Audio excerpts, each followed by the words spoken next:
Good afternoon. I am Leon Davis, and you are listening to Altitude Adjustment. I want to thank you very much for taking an opportunity to listen in today. It has been a while since I have done a podcast. Um, Back in July, I had a hard drive, my backup hard drive, fail. And then, I don't know, week, couple of weeks, maybe whatever. Then the motherboard on my system that I use to stream my podcast crashed. Um, I have been in technology for 30 years. And one of the things that I learned was um, through painful lessons is that you make sure that you always have a backup. So I had basically two backups. I had an external drive in which I saved information on. And then there was a copy of it on the drive that I work on. Um, Normally, I would suggest that you keep a backup off site, but I did not have the resources to maintain a backup off site, and I felt fairly comfortable that the backup strategy I had would at least assure me that I had a working copy of information. Another lesson hard learned, when the backup fails, when the backup drive, external backup drive fails, and your main system fails, it is a very difficult, very painful thing to happen, especially when you're, really trying to build something. But through the generosity of others, I am currently working on putting back together my main system. So I have the motherboard, and I'm working on putting that in because I do all my work myself, and hopefully being able to retrieve the information that I need, because the backup drive, I can't get it. Well, I get it to spin up, but I can't seem to access the drive. So that may be gone. But hopefully the drive that I was working on still has some life left in it. But that also has shown to be a little frightening experience also. But anyway, so today I'm working on a laptop, and I'll do the best that I can with that. I want to thank everyone who has supported me up to this point. It has been a wonderful journey, a learning experience, and I'm really enjoying doing the podcast. I decided today that I needed to get back and get my feet back into doing a podcast, and so I'm set and doing it today. So, so today's podcast, I kept, I try to keep up as best I can with things that are going on. And I ran across this article, and it was from the Atlantic, and the author's name of the article was Sarah Zhang. And the article was about when a DNA test reveals your daughter is not your biological child. So I'm going to go into that in just a second. Welcome to Altitude Adjustment.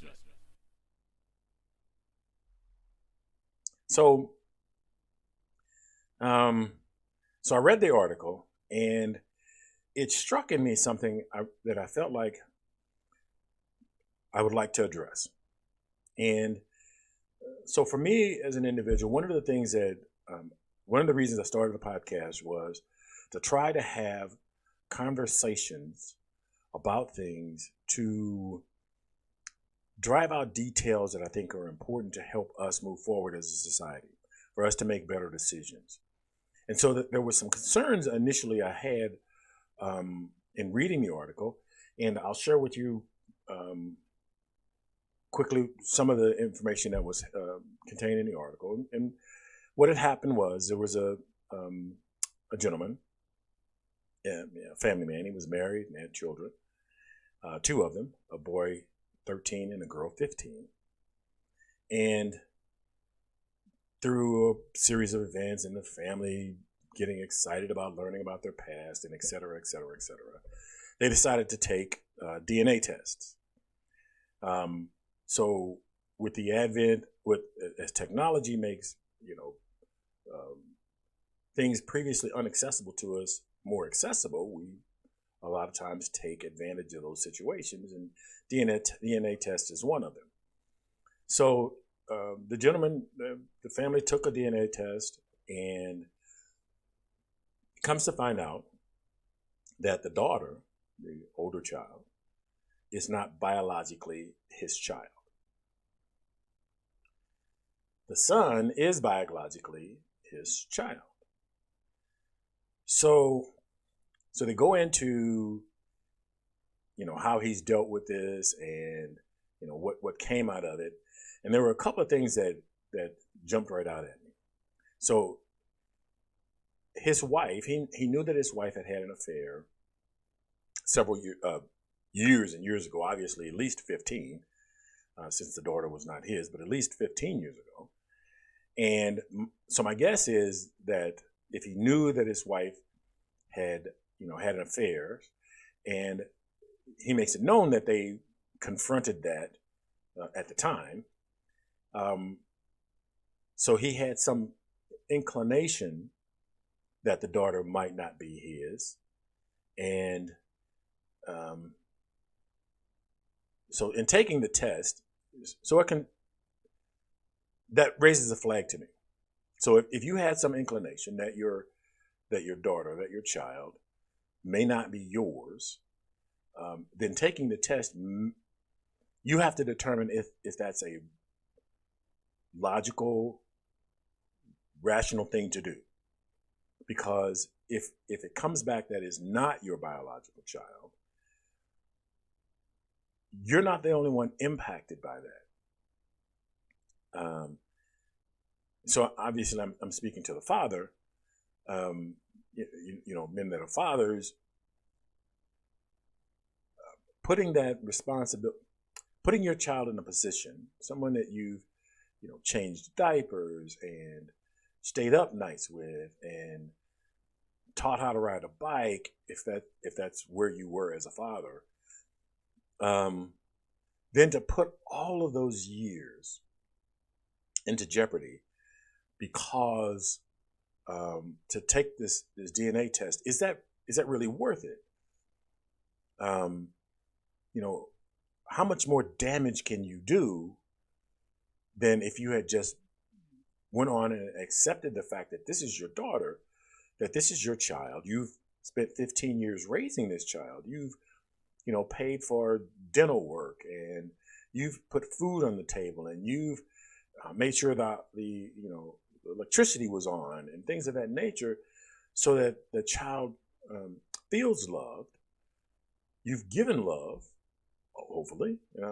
I am making some assumptions here, but you've given love, and now to put all of that at jeopardy or at risk, just to know, even if you didn't do it specifically, to know if the child was biologically yours, that was definitely going to be a byproduct of your efforts. And I think it's important that you understand that when taking that test. So 2 weeks after the test, I want to throw this in here. Pardon me. So I want to throw this in here. These are some other, I think, mitigating factors in this behavior. So 2 weeks after taking the DNA test, the husband and the wife divorced. So you dealt with it 15 years ago. You resolved it enough to spend 15 years with your wife.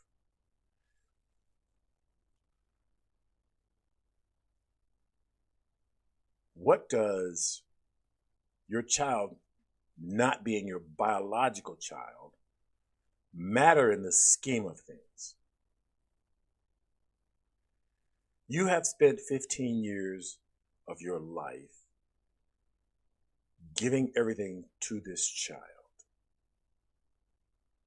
giving them the security of belonging, of knowing they belong somewhere and that they're a part of something that's for them a comfort, is what they're going to use to become better adults. By divorcing the mother 2 weeks after the DNA test, and the child is aware of they're not your biological child, pardon me. So the father goes on to say that he tells his child that he's never going to abandon her and he will always be there for her, and he will love her. Then why do the DNA test if you suspect? Why divorce the wife if you suspect? You've spent 15 years in this environment, and one DNA test has destroyed all of that. Whatever you dealt with 15 years ago, you've allowed to come back and destroy 15 more years of your life. Just wiped it all away. You've created doubt in your daughter and children. Because it goes on and talks in the article how the son has used the not biological child issue against the daughter.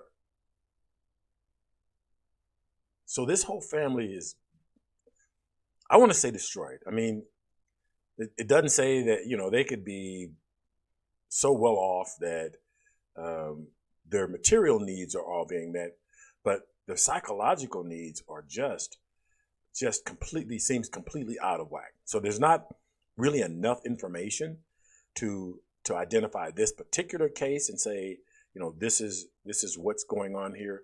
But it's reasonable to presume that there's a lot of emotional tragedy going on there. There's a lot of tears. There's a lot of pain. And I think unnecessarily so. Because I don't understand the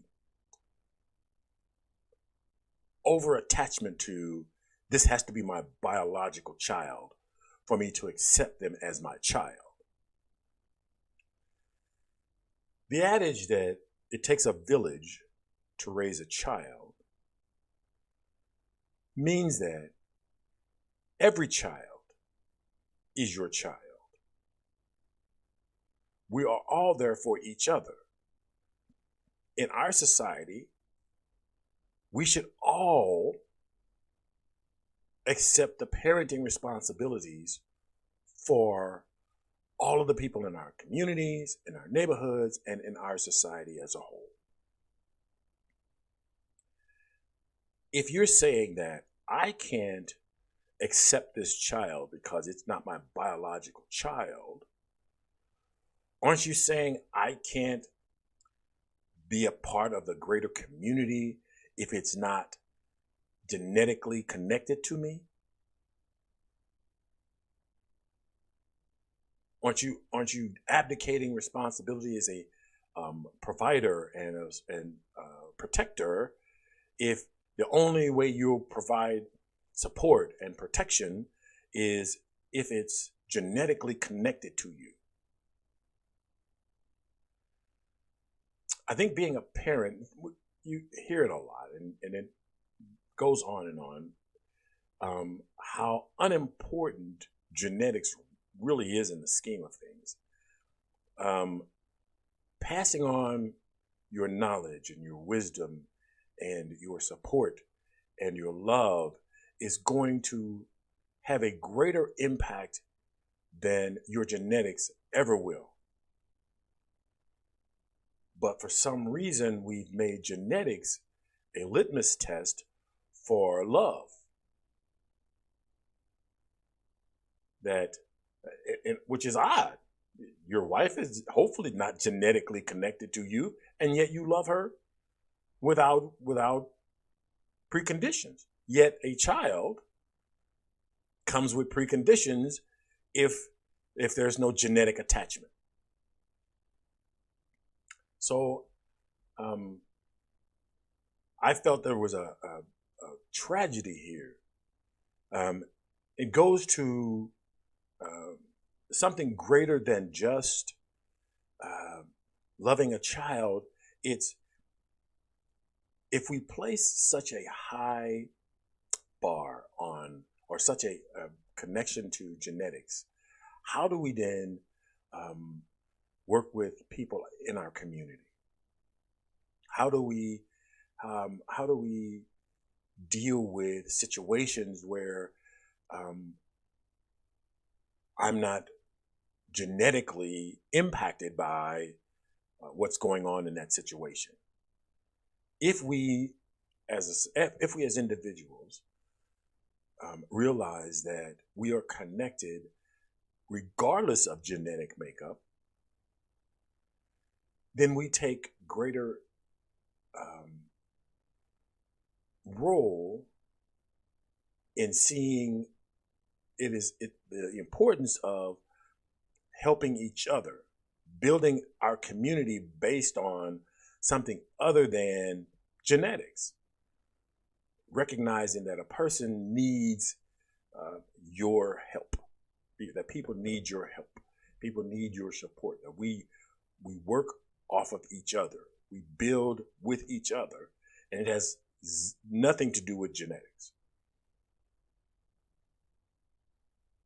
So if we can care for one another in spite of genetics, then don't we build a better community? So when a situation arises and you find that a child that you have raised does not have a genetic connection to you, that becomes insignificant. It becomes not an issue. It doesn't impact the situation, not in a minor. No one feels rejected. No one feels more, what's the term? A greater sense of self because of genetics. And I think the focus on genetics does not necessarily assist in building better families. So for me, this example shows that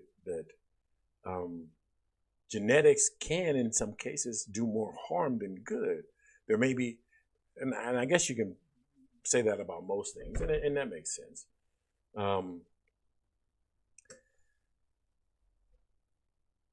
But in this instance, I can't, it's hard to fathom how this helped in any way, period. How anyone can be comfortable with the situation. So we now have a family that's torn apart.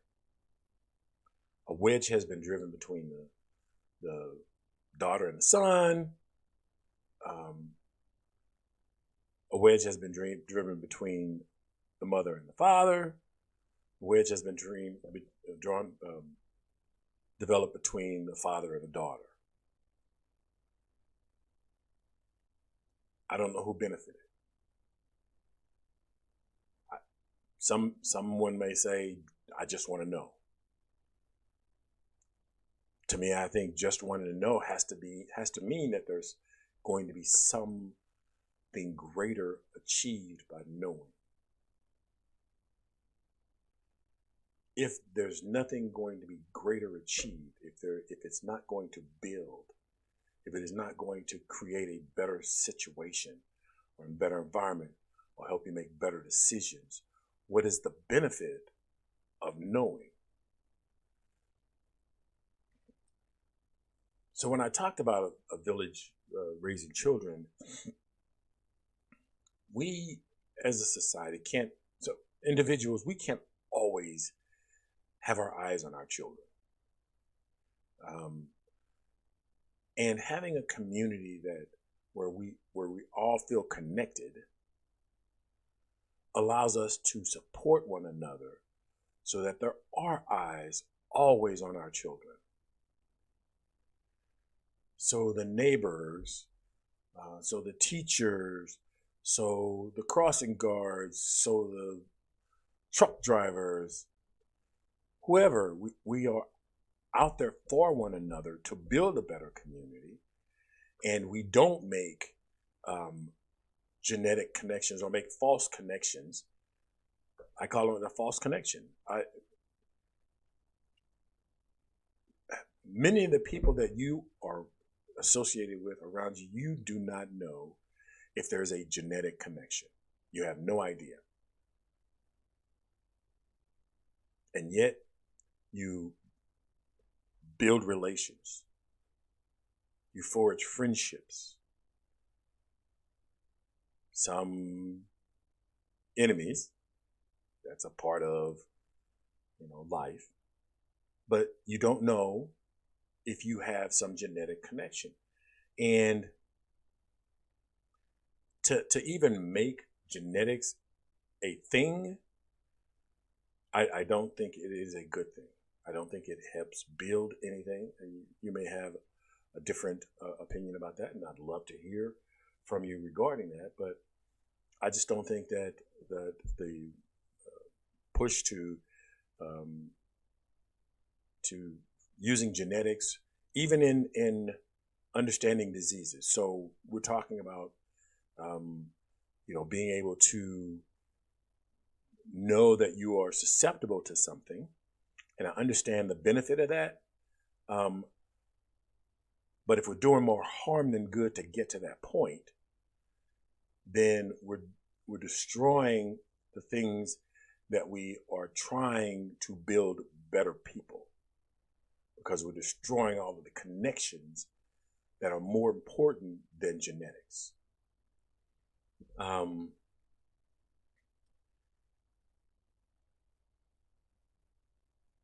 So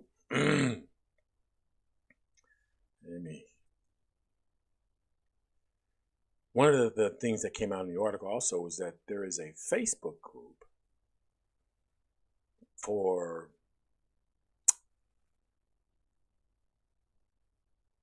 a Facebook support group called DNA NPE, or Not Parent Expected. So this happens to be at least enough to have a support group of fathers,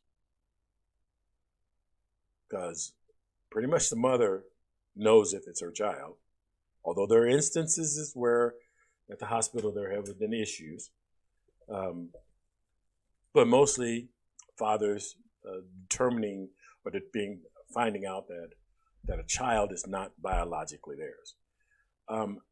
And I think that they should put up a static page that says, "Go love your child." Simple as that. Be a father.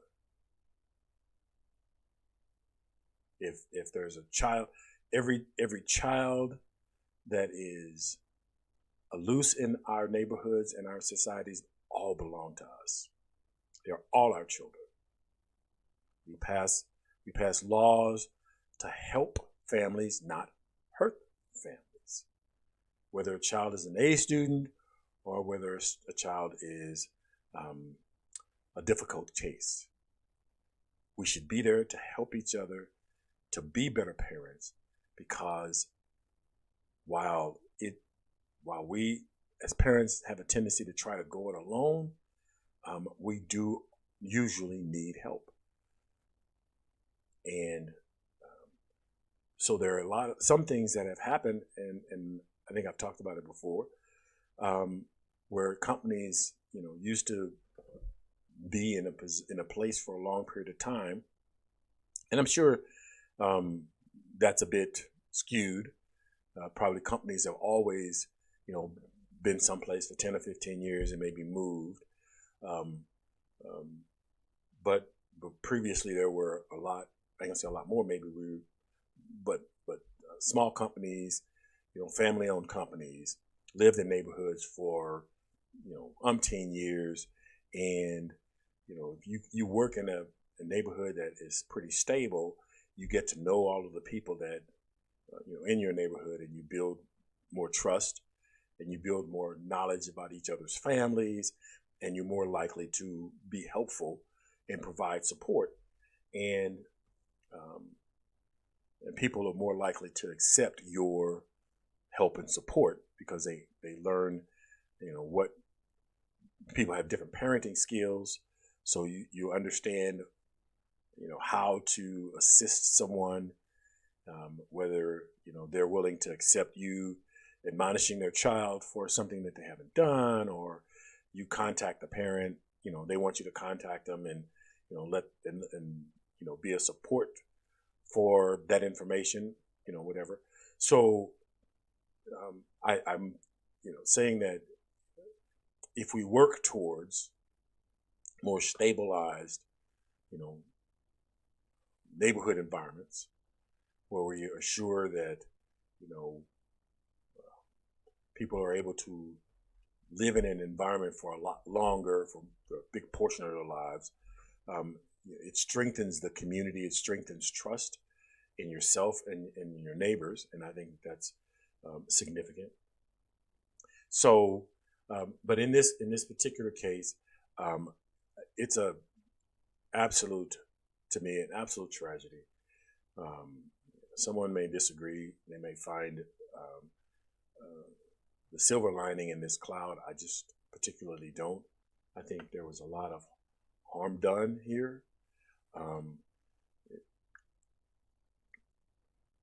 Who knows if that harm can be mitigated and that that these people can be made whole again. But I just find it a tragedy. So I'm going to wrap up today. You'll find that some of the graphics, a couple of the graphics here are old because I've been trying to rebuild my library and start a little fresh, plus try to capture from my backups, and we'll see how that goes. And again, I thank you for joining me. I have considered going to once every 2 weeks, but I'm going to try to continue to do once a week. I really enjoy doing the podcast. Having my mother-in-law go down kind of took the heart out of me, and I needed a little bit of time to refresh and get back into doing the podcast, and I'm pretty excited about doing that. And next week, I am going to try to cover interracial dating. So this week I was listening. I don't listen to any particular podcast on a regular basis, but I do listen to a lot of podcasts now,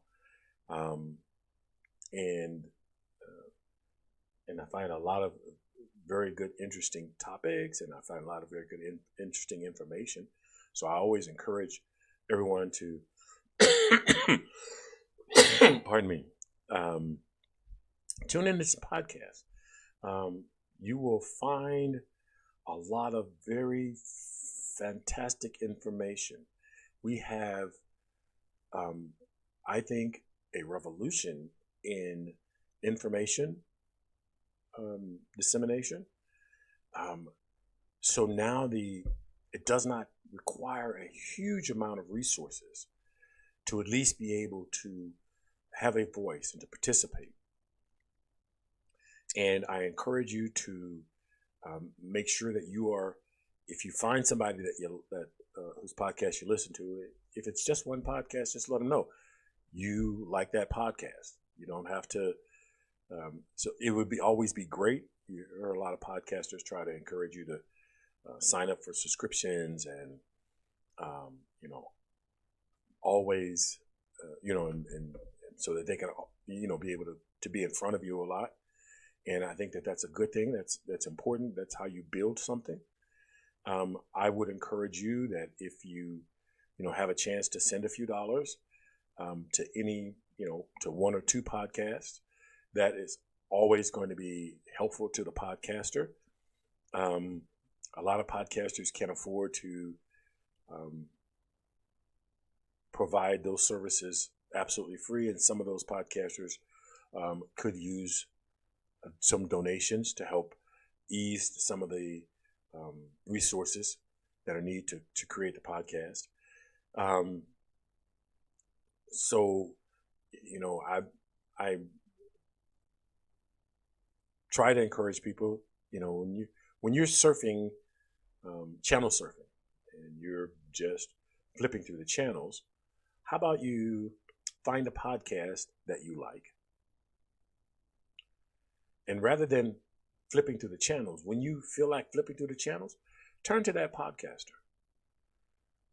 Listen to their podcast, fill that moment, fill that time with something more than just jumping through a bunch of channels. And there are just a ton of podcasters out there, and I think that's awesome, because you'll always be able to find something for you that you're going to like. Again, next week I'm going to come back with the interracial dating.